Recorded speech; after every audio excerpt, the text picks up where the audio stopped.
Selamat datang di channel Novel Official. Sebelum kalian mendengarkan novel Pesona Pujaan Hati, jangan lupa like, share, and subscribe. Kalau tidak ku sentil jantung kalian. Hehehehe. Tanpa lama-lama lagi langsung saja kita masuk di alur cerita novelnya. Bab 2681. Jika ketujuh temannya mati, Autumn mungkin tidak bisa memaafkan dirinya sendiri. Dalam jangka panjang, dia bisa jatuh ke dalam depresi ekstrim sampai dia tidak akan menoleransi dan mengakhiri hidupnya. Memikirkan hal ini, Charlie bertanya kepadanya, "Jika teman-temanmu bertahan hidup, apa kamu bisa mengatasi rintangan ini?" Autumn mengangguk dengan lembut dan bertanya, "Kamu bisa menyelamatkan mereka?" Charlie memandang Hamid dan berkata, "Saudaraku, kalau aku boleh mengatakan yang sebenarnya, walaupun kamu membunuh ketujuh orang itu, Gedung Putih tidak akan memberimu 1 sen pun." Hamid juga menyadari hal itu. Dia mengangguk dan berkata, "Memang, mereka tidak berniat memberi uang. Mereka telah memblokir berita ini di dunia barat. Bahkan jika saya membunuh mereka semua, media barat tidak akan memberitakannya." Omong-omong, dia menghela napas dan menggertakkan giginya. "Oke, jika saudaraku meminta, aku akan membebaskan mereka. Atau kirim helikopter untuk mengantar mereka." Autumn terkejut, tetapi pada saat ini, Charlie segera melambaikan tangannya. "Tidak, aku hanya perlu mereka tetap hidup. Aku tidak ingin membawa mereka pergi." Hamid bertanya, "Saudara, apa maksudmu?" Charlie berkata, "Jadi, jangan bunuh mereka. Jadikan saja mereka sebagai pekerja, membuat campuran semen, menggali parit, mengangkut barang, memasak, atau sesuatu di pasukanmu. Mereka berkompeten. Biarkan mereka hidup dan tinggal di Surya seumur hidup mereka untukmu." Hamid segera mengerti maksud Charlie. Dia tahu Charlie tidak ingin menyelamatkan orang-orang itu. Dia hanya membutuhkan Autumn dan ingin melindungi mereka. Jadi dia segera setuju dan berkata, "Karena saudaraku mengatakan itu, aku akan menggunakan mereka dengan baik, memberi mereka makanan, menjaga mereka tetap hidup, dan memberi mereka kerja keras." Charlie mengangguk dan bertanya padanya Autumn, "Mereka tidak akan dibunuh. Kamu puas?" Autumn mempertanyakan kemarahan. "Kamu bisa membawa mereka pergi. Mengapa tidak melakukannya?" Charlie bertanya balik kepadanya, "Kamu bercanda. Aku sudah bersusah payah kemari dan sudah memberimu wajah. Mengapa harus menyelamatkan mereka?" Autumn tidak tahan mengatakan, "Kamu tinggal mengatakan beberapa kata. Mereka bisa mendapat kebebasan. Mengapa tidak ingin membantu mereka?" "Bantu mereka?" Charlie mencibir dan bertanya kepadanya, "Mengapa? Ada jutaan pengungsi di Suriah dan lebih dari 700 juta orang di Eropa. Jelas, selama setiap orang di Eropa menyumbangkan roti tinju besar sehari, itu dapat mendukung mereka. Mereka akan sehat dan gemuk. Tapi mengapa para pengungsi ini masih belum memiliki tempat dan makan?" Karena itu, Charlie bertanya, Afrika memiliki 400 juta orang yang sangat miskin, dan populasi negara-negara maju di seluruh dunia hampir 1 miliar. Jelas, selama negara-negara maju ini, selama orang-orang di 2 negara maju memberi makan orang Afrika, tidak akan ada lagi orang miskin di seluruh Afrika. Tapi mengapa mereka tidak melakukan ini? Autumn tidak bisa berkata-kata. Wajahnya memerah tanpa menemukan alasan yang cocok untuk menyangkal. Pada saat ini, Charlie bertanya dengan dingin, "Kamu selalu berpikir bisa menyelamatkan semua hanya dengan 1 kata. Dan kamu memaksa aku harus mempercayai itu juga. Ini adalah paradoks yang tidak berotak. Bill Gates sangat kaya. Dia bisa saja mengeluarkan puluhan dolar. Juga mudah baginya mengeluarkan 100 juta dolar. Mengapa kamu tidak memintanya memberikan 70 juta dolar untuk menghemat 7 temanmu?" Autumn menyela, Kamu mencuri konsepnya." Charlie tertawa. "Curi konsep? Oke. Aku bertanya padamu, apa salah satu dari mereka adalah orang yang saya cintai? Aku bertanya lagi, apa salah satu dari 7 orang itu anak buah saya? Di antara mereka, apa ada temanku? Di antara mereka, apa ada rekan senegaraku? Mereka bukan orang yang saya cintai. Bukan anak buah saya. Bukan teman saya. Bukan rekan senegara. Juga bukan kelompok etnis yang sama dengan saya. Orang-orang ini tidak ada hubungannya dengan saya. Jika saya membantunya, itu adalah cinta. Jika saya tidak membantu, itu memang bukan tugas saya. Bahkan jika aku bisa membantu mereka dalam satu kata, aku tidak akan membantu mereka. Untuk apa membantu? Bab 2682. Kata-kata Charlie membuat Autumn benar-benar terdiam. Dia akhirnya tahu bahwa dia sangat berbeda dari Charlie. Dia pikir terlalu sederhana untuk memikirkan kemanusiaan dan memikirkan aturan dunia yang terlalu ideal. Tapi dia sudah melihat ini. Sangat mudah membantu orang lain. Tetapi harus ada alasan yang tepat. Makanan yang dibuang negara-negara maju setiap hari sudah cukup untuk mendukung Afrika. Namun faktanya Afrika masih kelaparan. Alasannya adalah mengapa miliaran orang di negara-negara maju harus menyisakan makanan dan mengirimnya ke Afrika. Sangat mudah menyia-nyiakannya. Jika tidak ingin memakannya, buang saja ke tempat sampah. Mengapa seseorang meminta orang lain untuk memberikan makanan limbah ini kepada orang Afrika? Tak ada alasan. 100 orang kaya teratas di dunia memiliki uang seumur hidup. Tetapi setiap hari di dunia, masih ada orang yang tidak bisa makan dan kelaparan sampai mati. Bisakah mereka menggunakan alasan kelaparan sampai mati ini menculik orang kaya secara moral? Itu juga masuk akal. Hal yang sama berlaku untuk 7 temannya. Apa yang mereka lakukan? Tidak ada yang layak untuk diselamatkan. Charlie meminta Hamid membiarkan mereka tetap hidup. Ini sudah bisa dianggap sebagai kebajikan. Dan bahkan dermawan yang menyelamatkan hidup mereka. Dalam hal ini, apa itu Charlie? Memikirkan hal ini, dia perlahan menundukkan kepalanya dan berhenti berbicara. Dia merasa bahwa dia benar-benar terlalu emosional. Alih-alih berterima kasih kepada Charlie, dia justru mengeluh kepadanya. Kebencian yang khas. Charlie melihat Autumn akhirnya berhenti. Suasana hatinya sedikit mereda. Melihat Charlie di samping, Hamid tampaknya sedikit tidak bahagia. Dan juga membujuknya. Saudaraku, Nona ini masih sangat muda. Dia baru melihat dunia yang menyeramkan. Beberapa komentarnya terlalu naif menurut kami. Kamu tidak perlu terlalu banyak menanggapinya. Charlie mengangguk dan berkata dengan samar, saudaraku benar. Tetapi siapapun yang telah melihat dunia yang menyeramkan, tidak akan sengaja berlari ke tempat hantu seperti ini untuk membuat film dokumenter. Hamid menghela napas. Saya tidak mengerti apa yang anak-anak muda ini pikirkan. Mereka semua orang Amerika. Mereka datang ke Suriah untuk membuat film dokumenter anti-perang. Mereka hanya tahu bahwa seluruh Timur Tengah kacau. Dia tidak tahu persis Amerika Serikat yang mendorong api di belakang. Mereka dengan mudahnya mengaduk-aduk di sini. Saat tidak berperang, mereka mengirim pasukan untuk membuat bingung. Saat mereka tidak dapat membantu, mereka melepaskan kami. Tetapi mereka mendukung dan menghasut satu pasukan untuk menargetkan pasukan lain. Mereka memicu perang sipil di sini. Akibatnya, anak-anak muda dari Amerika ini datang untuk menyerang kami untuk melakukan kampanye anti-perang sipil. Di mana otak mereka? Bab 2683. Begitu kata-kata Hamid terucap, Autumn malu bahkan tidak berani melihat ke atas. Faktanya, meskipun kualifikasi akademik elit mereka sangat tinggi, mereka juga adalah generasi yang telah dicuci otaknya oleh media barat. Mereka selalu berpikir bahwa segala sesuatu dari orang barat adalah kebenaran, dan tempat-tempat lain kecuali barat adalah yang terbelakang. Setiap hari di barat, mereka melihat media melaporkan bagaimana negara lain tertinggal, bagaimana negara lain bergejolak. Mereka tidak dapat membantu tetapi memiliki kesadaran untuk menjadi pemilik dunia.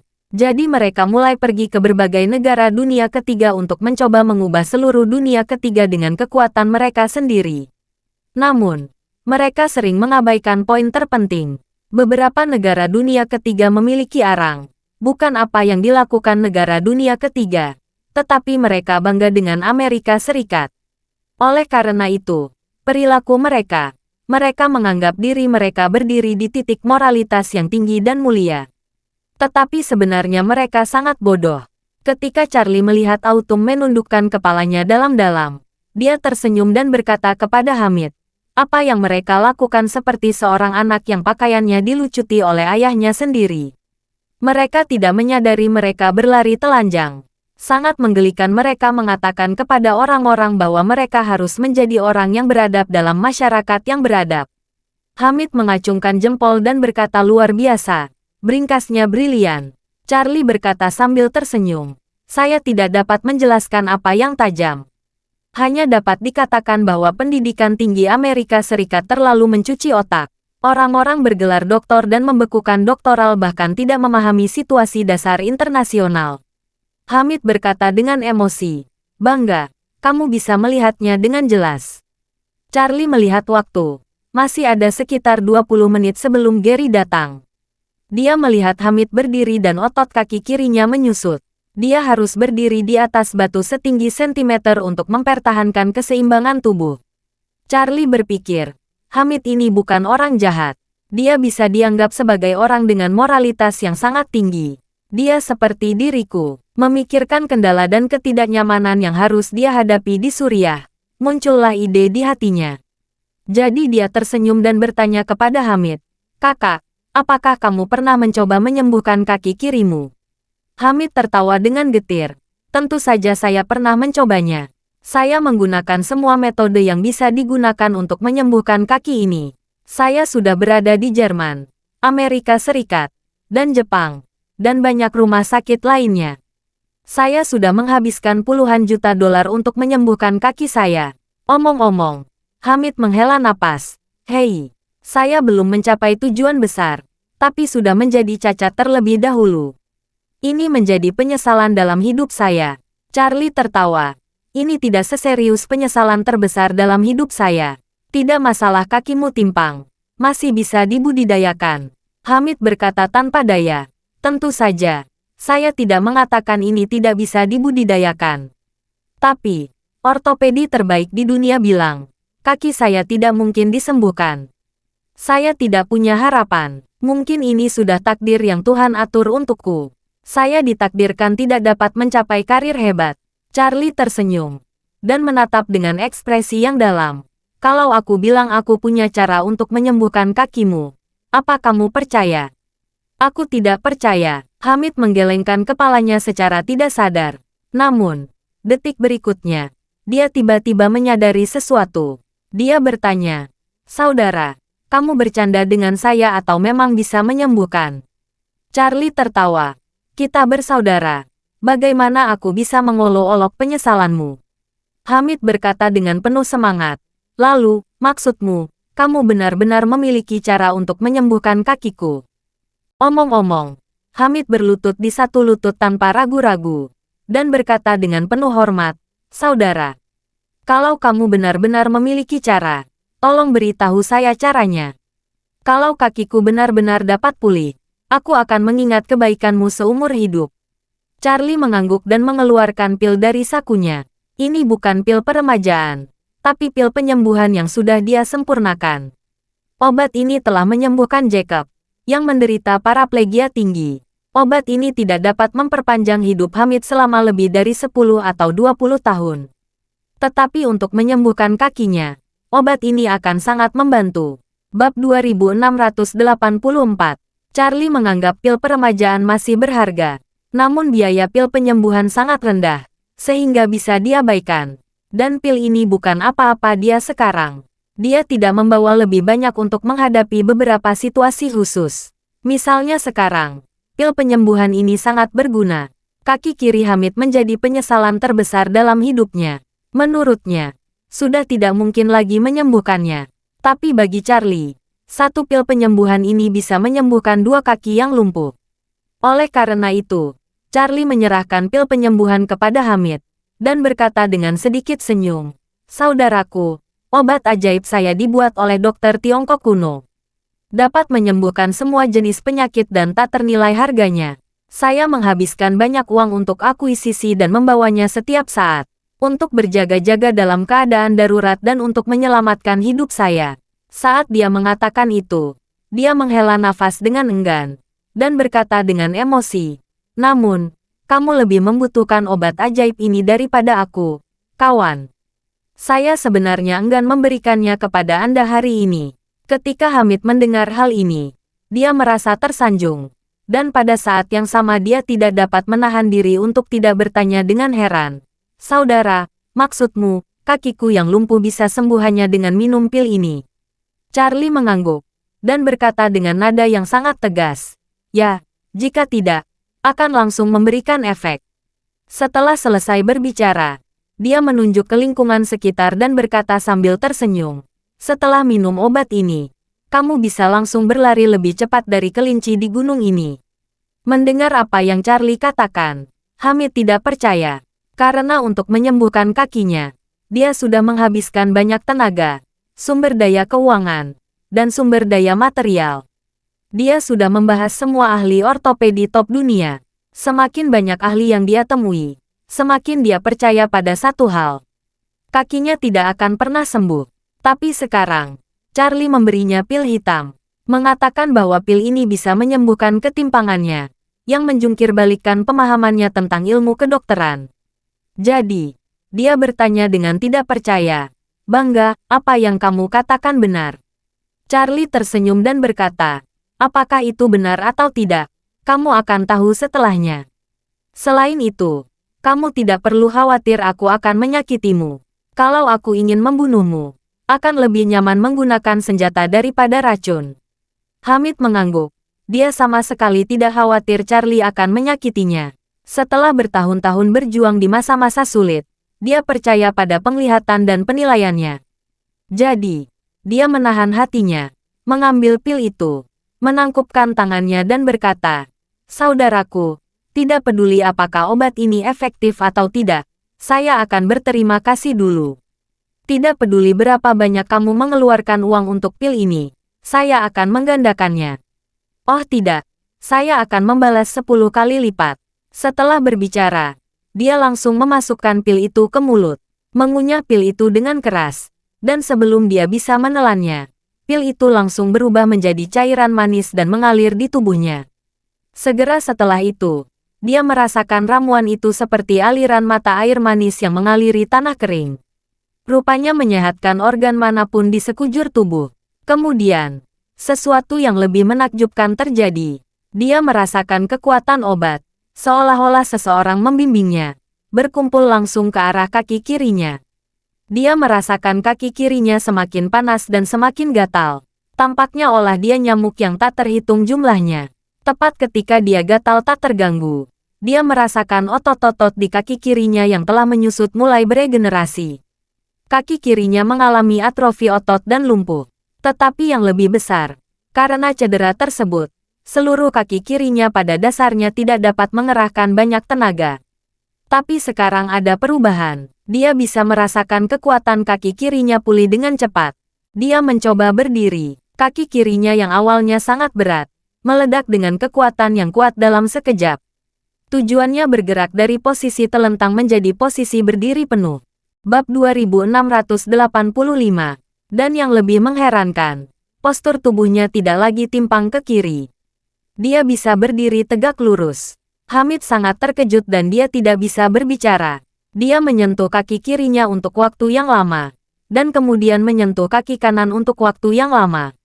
Dia terkejut melihat kedua kakinya bertahan sama panjangnya. Segera, dia mengangkat kaki kirinya dengan penuh semangat dan melihat kaki kirinya lebih baik daripada sebelum dia terluka. Kemudian dia mencoba melompat beberapa kali di tempatnya, dan merasakan seringan burung walet. Pada saat ini, Hamid mengira dia sedang bermimpi. Dia memukul pahanya dengan keras, dan merasakan sakit secara langsung. Ini membuatnya sadar bahwa adegan yang dia alami bukanlah mimpi. Dia bersemangat.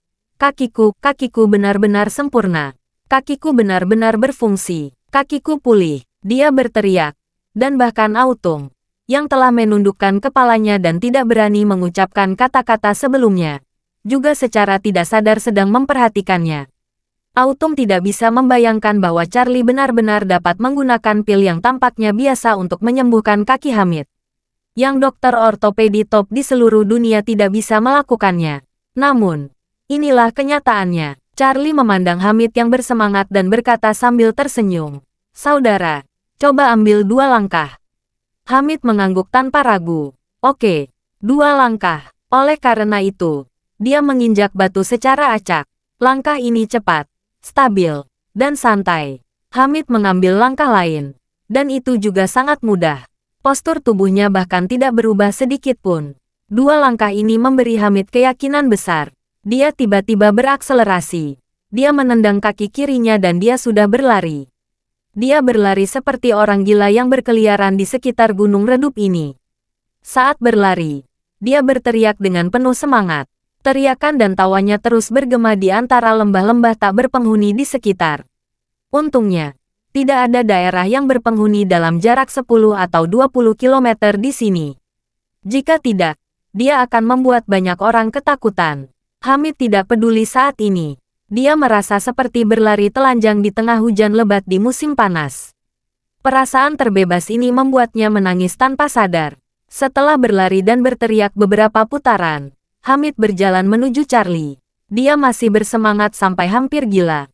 Meraih tangan Charlie. Dengan 10.000 rasa terima kasih dia berkata, "Mohon maaf. Semua kakiku sudah normal. Benar-benar sembuh. Kamu benar-benar menyelamatkanku. Kamu menyembuhkan kakiku. Ini setara dengan memberi saya kehidupan kedua." Oleh karena itu, dia buru-buru bertanya, "Kakak, berapa biaya obat ini?" "Saya harus membalas kamu 10 kali lipat." Charlie tersenyum acuh tak acuh dan berkata dengan serius, "Kita bersaudara.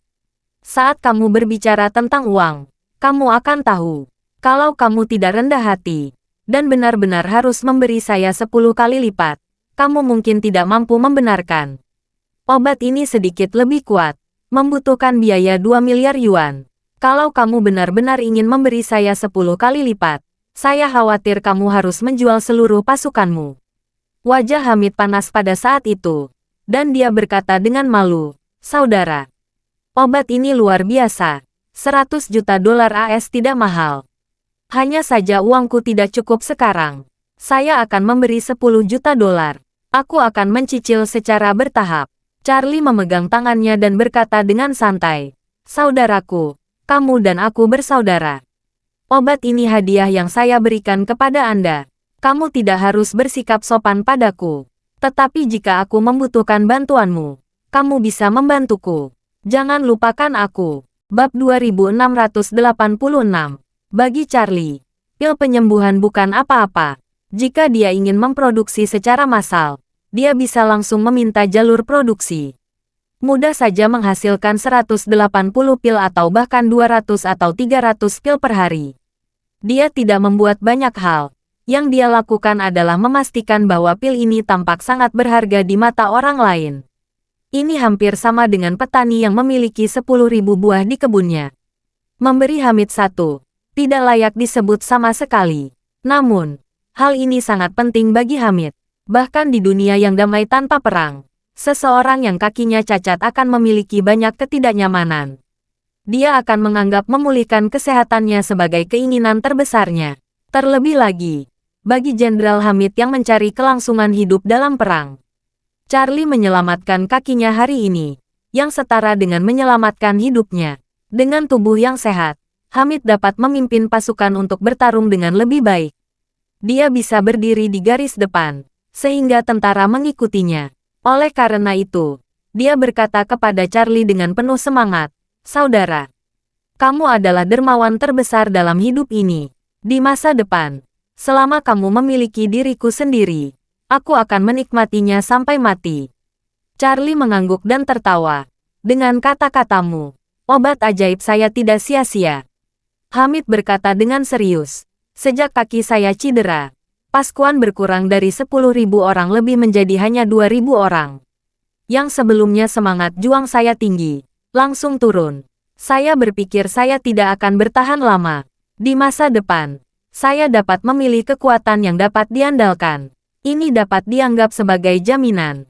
Omong-omong, setelah melankolis, dia tiba-tiba memiliki ketegasan di matanya. Suaranya menjadi sangat tegas dan berbicara dengan keras. "Tapi, karena Tuhan memberi saya kesempatan ini, izinkan saya bertemu kamu. Kamu adalah orang yang mulia, telah menyembuhkan kakiku. Saya Hamid. Mulai sekarang, tidak boleh tenggelam seperti sebelumnya. Saya harus keluar untuk membuat skala pasukan yang lebih besar dan lebih kuat. Mungkin suatu hari, saya juga bisa menjadi jenderal yang sebenarnya.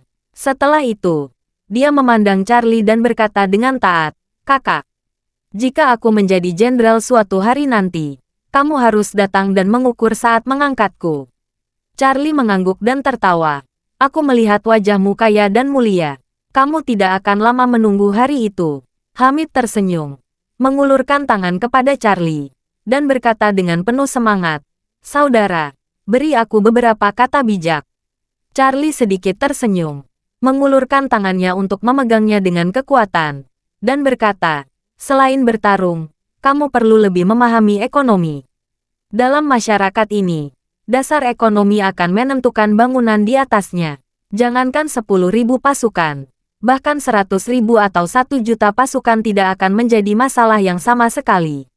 Hamid berkata dengan serius, "Saudaraku, itu benar. Aku harus memiliki 120% semangat tempur di masa depan.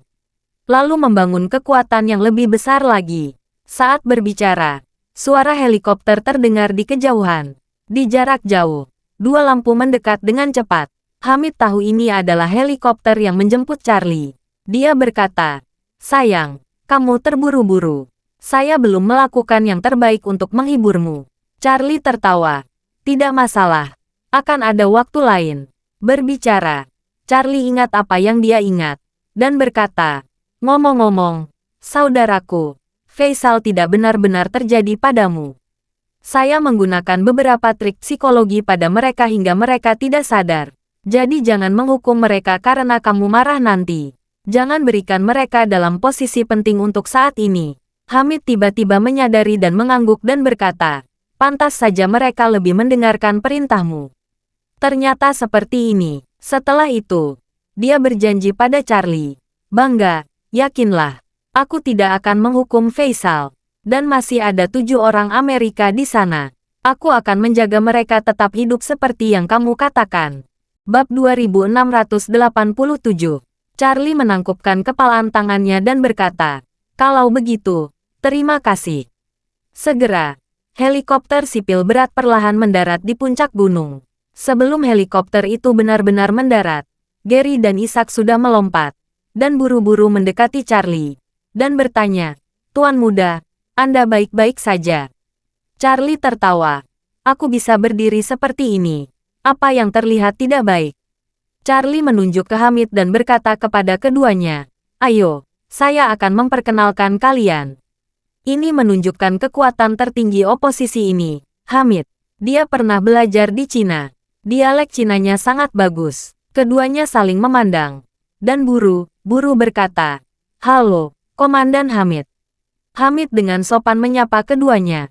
Charlie melihat waktu dan berkata, "Sayang, ini sudah terlambat. Aku harus terbang kembali ke China. Jadi tidak bisa berlama-lama lagi. Kita bisa tiba-tiba lain kali." Hamid mengangguk dan menangkupkannya. "Mohon, terima kasih banyak. Mari kita hubungi bertukar. Saya akan memberi nomor telepon satelit saya. Kalau kamu punya sesuatu, silakan hubungi saya kapan saja." Charlie berkata, "Oke, mari kita bertukar nomor telepon. Kamu bisa menghubungi saya kapan saja." Setelah mencari nomor telepon, Charlie berkata kepada Autumn, "Nona Hart, kita berangkat sekarang." Musim gugur mengangkat kepalanya, dan dia mengangguk malu. Charlie mengucapkan selamat tinggal kepada Hamid dan berkata, "Saudara, akan ada waktu lain." Hamid juga mengatakan dengan sangat taat, "Sampai nanti." Kemudian, Charlie membawa Autumn naik helikopter yang diatur Gary. Hamid tidak segera pergi. Dia masih menyaksikan helikopter Charlie lepas landas sampai tidak terlihat lagi jejaknya. Dia menghela napas dan berjalan ke helikopternya.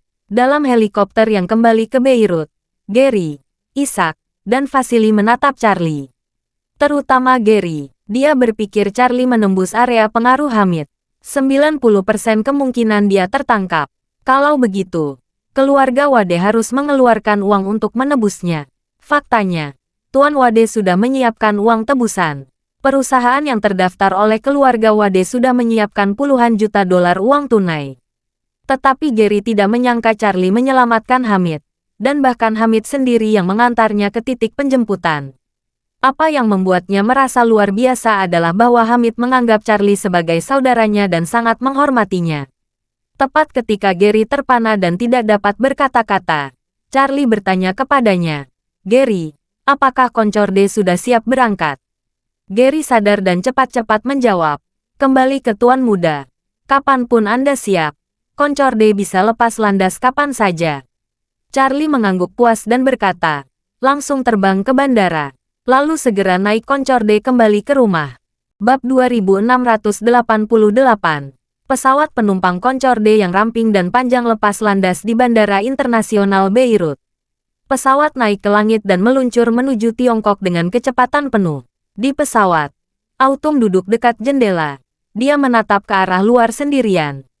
Sampai saat ini, dia masih merasakan 1 jam terakhirnya bagai mimpi.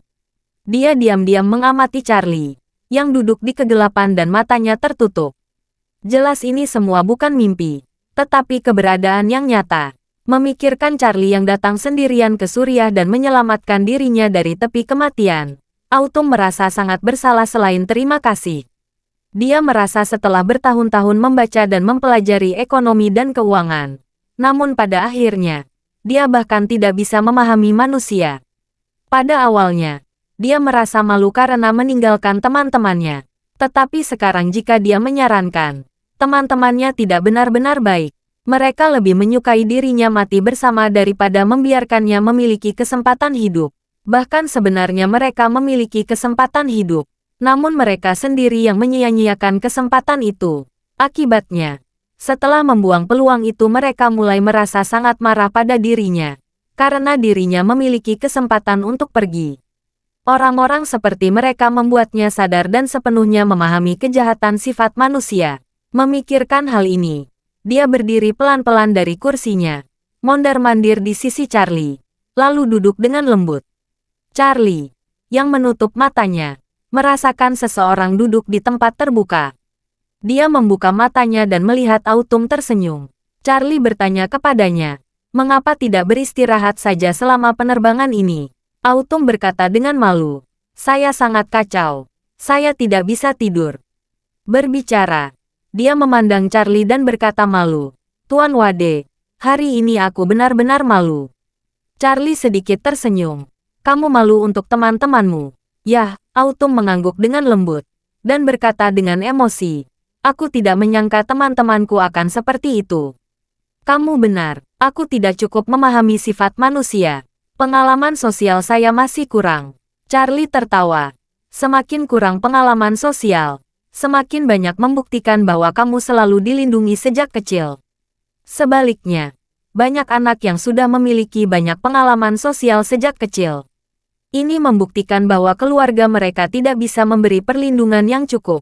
Charlie melanjutkan, "Selain itu, masalah alamimu sangatlah istimewa. Orang normal, dalam keadaan normal, tidak akan bisa mengalami penundaan oleh pasukan bersenjata di negara lain. Ada 6 hingga 7 miliar penduduk dunia. Dalam populasi ini, mungkin tidak ada 6.000 atau 7.000 orang yang memiliki pengalaman sama sepertimu. Mungkin hanya ada 1 orang dari rata-rata 1 juta orang yang memiliki pengalaman sama seperti ini.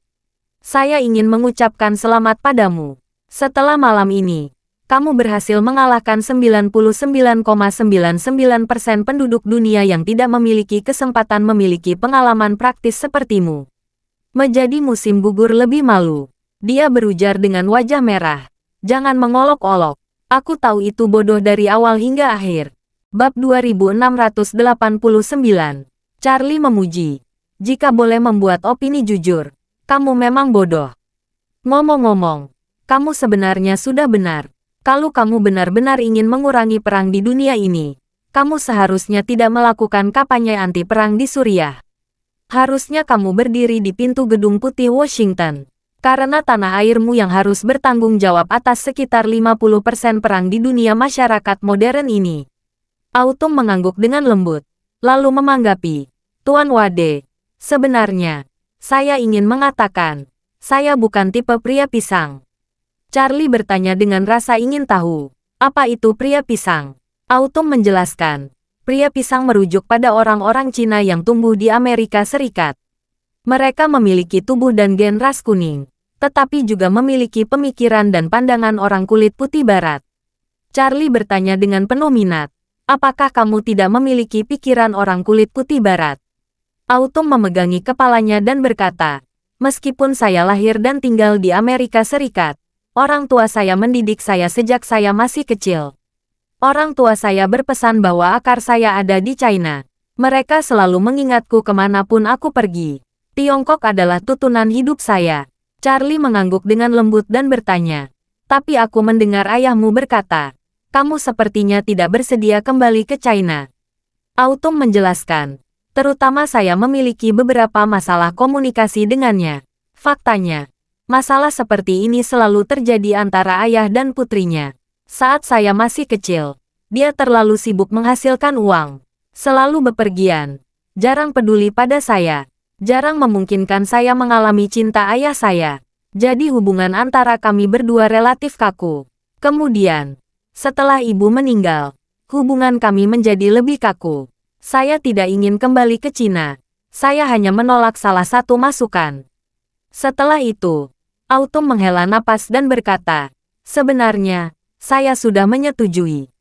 Bahkan jika saya tidak kembali untuk memperbaiki hubungan dengannya sekarang, saya masih harus merawatnya saat dia tua. Dia baru berusia 50-an, belum waktunya untuk merawatnya.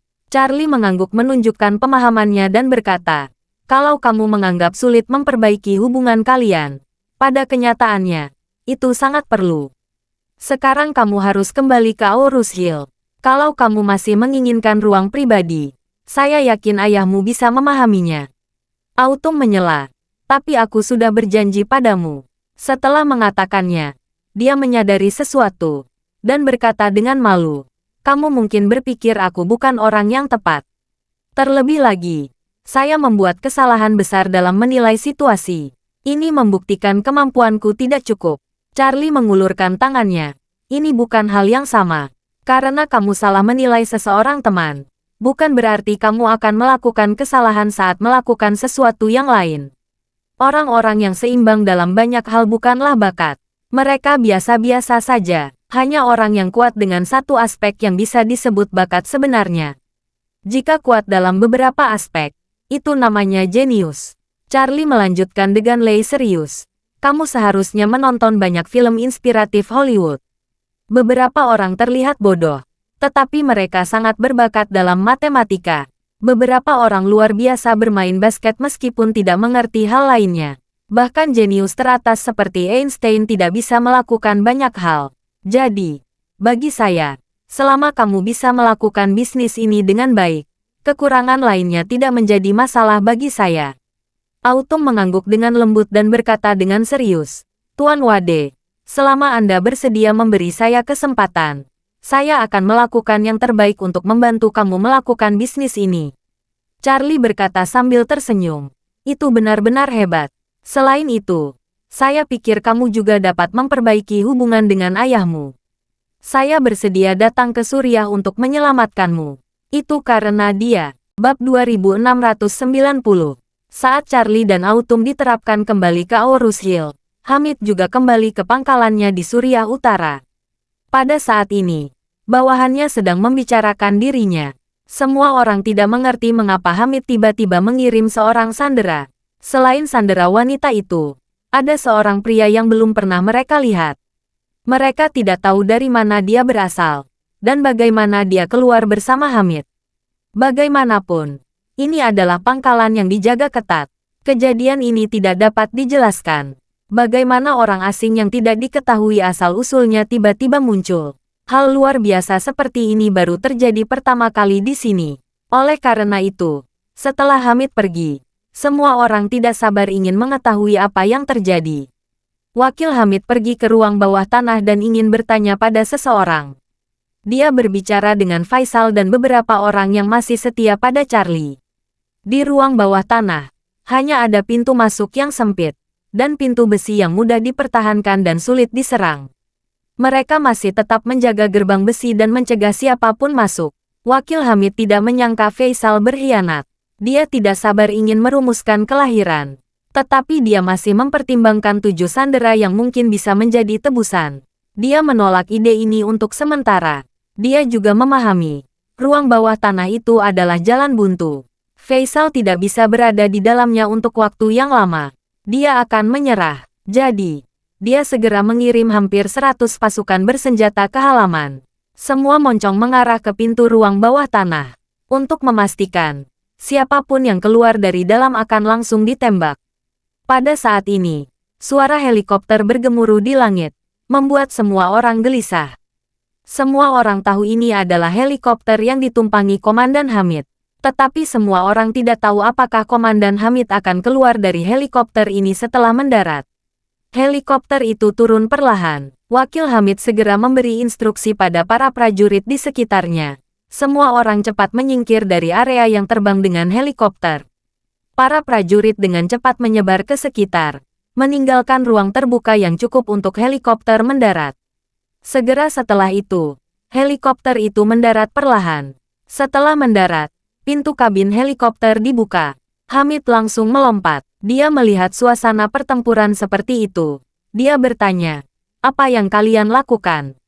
Wakilnya melakukan gerakan maju dan berkata, "Komandan, kemana kamu pergi? Bagaimana dengan dua orang itu?" Hamid berkata dengan samar, "Keduanya teman saya.